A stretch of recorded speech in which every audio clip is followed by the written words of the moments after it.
Hey everyone, today we're diving into a topic that a lot of people either don't notice or just overlook: retcons in the GTA series.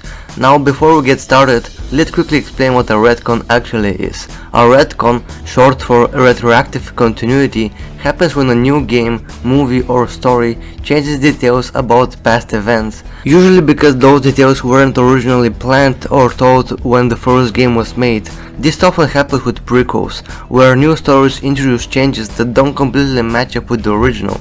In this video I'll show you a few examples of retcons in GTA so you can see exactly what I mean. Let's get into it.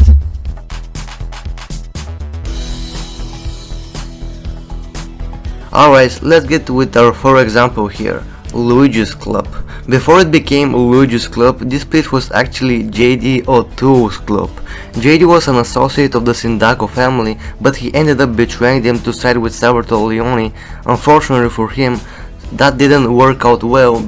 Salvatore had him killed in Liberty City Stories, which takes place in 1998, so up until that point the club was JD's. Now let's look at the intro scene of GTA San Andreas, which is set in 1992, 6 years prior to Liberty City Stories. As you can see, it already says Luigi's Club, which doesn't match up with the events of Liberty City Stories. This is a clear example of a retcon in the GTA series. It's obvious that when Rockstar was developing San Andreas, they hadn't planned on making a prequel to GTA 3 yet. Next up, let's talk about Phill Cassidy's missing arm. In GTA 3, during the mission Arm Shortage, we meet Phill, who at this point only has one arm. At the end of the mission he even says, "Hey, if I teamed up with you in Nicaragua, maybe I'd still have my arm." That line suggests that Phill lost his arm during a past conflict, which sounds pretty straightforward, right? Well, not exactly, because in Vice City, which takes place 15 years earlier, we actually see how he really lost his arm. It wasn't in Nicaragua at all. It happened when he blew himself up during a drunken stunt with explosives. Now some fans have speculated that Phill just made up the Nicaragua story because losing his arm in an explosion was too embarrassing, and honestly that's a pretty solid theory, but at the same time, this is another clear example of a retcon in the GTA series. By the way, if you watch the cutscene in Vice City, it originally shows his right arm getting blown up, but later in GTA 3 it's his left arm that's missing. Really, Rockstar? Come on.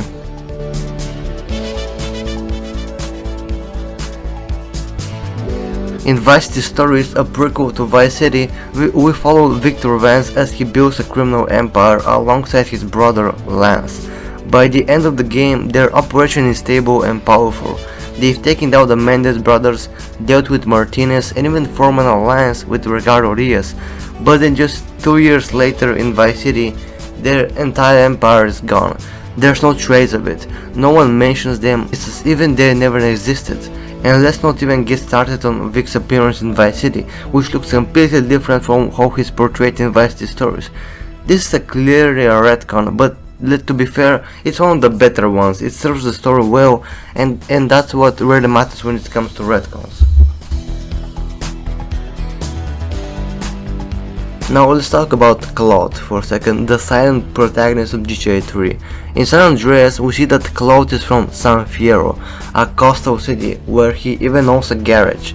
But here's the weird part, Claude can even swim in GTA 3. Now you could argue that this isn't really a big deal since Tommy Vercetti from Vice City also couldn't swim even though he was from Liberty City, but in Claude's case it feels like a clear retcon. He supposedly lives in a city right by the water, yet somehow he never learned to swim. It's a small detail, but it definitely makes his San Fierro backstory feel a bit off, almost like it was added later without considering his original character in GTA 3.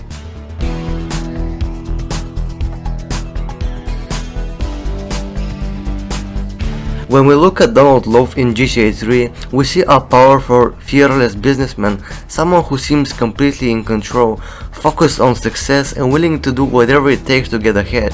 He gives off a serious, confident and mysterious vibe, which makes his sudden disappearance from the story even more intriguing. But then when we go back and look at his younger self in Liberty City Stories, it feels like we are dealing with a completely different person. In Liberty City Stories, Donald Love is not the confident mogul we expected. He is actually kind of a coward. He's scared to leave his apartment, constantly relying on Terence Prime to do his dirty work. He panics when things don't go his way, showing none of the composure he had in GTA 3. Instead of being a ruthless businessman, he comes off as immature, nervous, and even naive at times. His obsession with the power of love and spiritual nonsense make him more like an eccentric weirdo than a serious tycoon. It's almost like Rockstar rewrote his personality entirely between the two games. Of course, you could argue that something happened between 1988 and 2001 that made him tougher, but there's no real explanation for this shift. This is another clear example of a character retcon in the GTA series. It's possible that Rockstar didn't originally plan for the GTA 3's Donald Love to have a full backstory, so when they brought him back in LCS, they changed his personality to fit in the story they were telling at the same time. What do you think? Do you see this as a retcon, or do you think Donald Love just grew up into fearless businessman we see in GTA 3?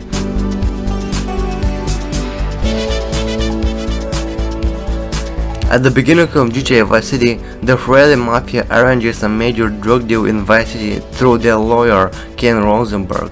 The deal involves none other than Victor Vance, representing the Vance crime family. Now on the surface this seems like a normal business move for the Forellis, but if you take a closer look, especially considering what happened just 2 years earlier in Vice City Stories, this whole deal doesn't really make sense. In Vice City Stories, set in 1984, the Forellis tried to kill Phill because his manager owed money to Giorgio Forelli. The person who saved Phill and killed all the Giorgio's mercenaries, it was Victor Vance. And we're not talking about a small time hit. Vic took out an entire squad of Forelli affiliated mercenaries and was heavily involved in Vice City's criminal scene. The Forellis were the most powerful mafia family in America in the 1980s, so there's no way they wouldn't have known who Vic was, or that he worked against them just 2 years earlier. So why would the Forellis suddenly trust Victor Vance to be a reliable business partner in Vice City? If we go by traditional mafia rules, someone who kills even an associate of a powerful crime family would be blacklisted or hunted down, let alone someone who took a bunch of their guys.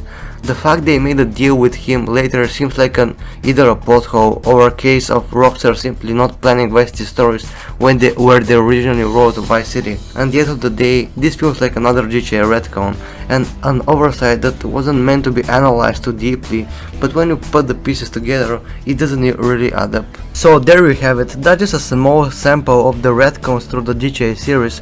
There are plenty more twists, changes and inconsistencies scattered across the games, and I've only scratched the surface. If you enjoyed this video and want to hear more about the hidden details and retcons that make the GTA world so interesting and sometimes confusing, let me know. I'll be happy to dive deeper into more of these videos in future. If you like this, don't forget to hit that like button, subscribe and drop your thoughts in the comments. What's your favorite GTA retcon, or which one you left you scratching your head the most? Thanks for watching and I'll see you soon in the next video.